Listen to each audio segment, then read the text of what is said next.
सिद्धापुरातील अवैध वाळू उपसा सोलापूर न्यूजनं पुराव्यासह दाखवल्यानंतर वाळू माफिया आणि प्रशासनाचे धाबे दणाणले आहेत।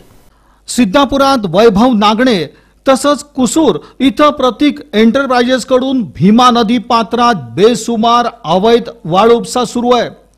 हरित लवादाच्या नियमांचं इथं उघडपणे उल्लंघन सुरू असल्याचा ढळढळीत पुरावा इन सोलापूर न्यूज चॅनलनं दाखवून देत या वाळू माफियांवर आता कारवाई हवीच हा मुद्दा लावून धरला।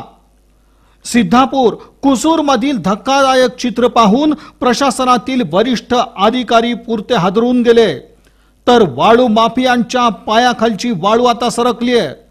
पोकलेन मशीननं भीमा नदी पात्रात मोठाले खड्डे करण्यात येत आहेत। बेसुमार अवैध पद्धतीनं वाळू उपसा सुरू आहे।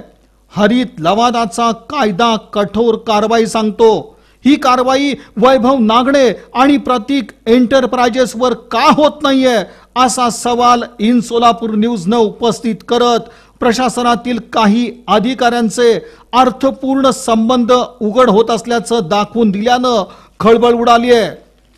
आषाढी वारीची जबाबदारी संपून प्रशासनातील वरिष्ठ अधिकाऱ्यांनी वाळू माफियांचा हिशेब करण्याचे संकेत मिळत आहेत।